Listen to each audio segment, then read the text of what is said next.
اس نے بچا دیا ہم نے اپنی.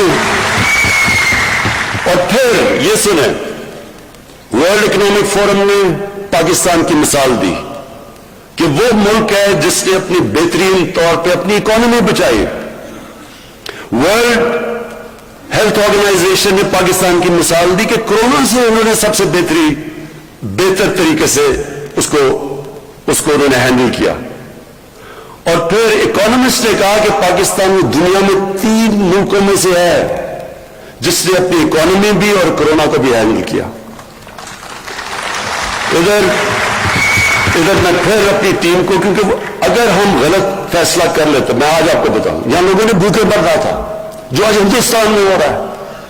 اگر ہندوستان کے اندر جس طرح کی غربت آئی ہے, جس طرح کو انہوں نے لاک ڈاؤن لگایا, اور جس طرح مجھے پارلیمنٹ میں اپوزیشن والے کہہ رہے تھے, مثالیں دے رہے تھے ہندوستان کی, تو آج ہمارے ملک کے اندر جس طرح کی غربت تھی آپ اندازہ نہیں لگا سکتے, کیونکہ ساری دنیا کے اندر کورونا کے اندر غریب پس گیا. لاک ڈاؤن سب سے زیادہ تباہی مچاتا ہے غریب کو. تو اس میں میں اپنی جو ٹیم تھی میری NCOC کی, اسد عمر اور ڈاکٹر فیصل, میں خاص طور پہ آپ کو خراج تحسینات پیش کرنا چاہتا ہوں کہ بڑے ہمارے اچھے فیصلے ہوئے اور اللہ نے ہمیں وہاں سے نکالا. اچھا, میں ذرا آپ کو صرف 3 سال کی ہم نے اپنی پرفارمنس بتانی تھی, تو میں ذرا صرف آپ کے سامنے رکھنا چاہتا ہوں کہ ہم جب آئے تھے تو تقریباً $20 ارب کا خسارہ تھا. آج وہ خسارہ 3 سال کے بعد $20 ارب سے $1.8 ارب پر رہ گیا.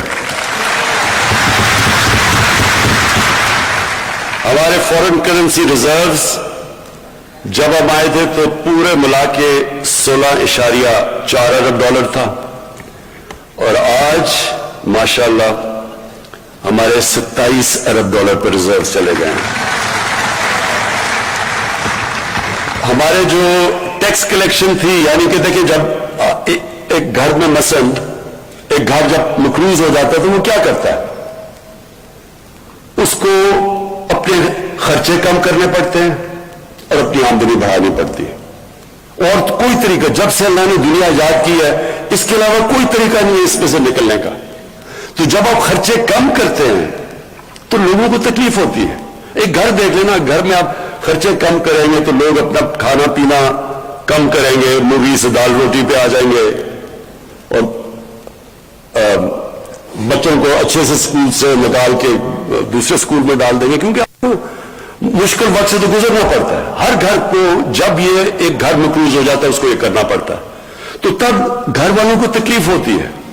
تو وہ بڑی تکلیف سے ہمارے لوگ گزرے, اور میں یہ بھی اللہ کا شکر کرتا ہوں کہ بڑی ماشاءاللہ ہماری ایک دلیر قوم ہے, ہم اس سے بڑے صبر سے نکلے.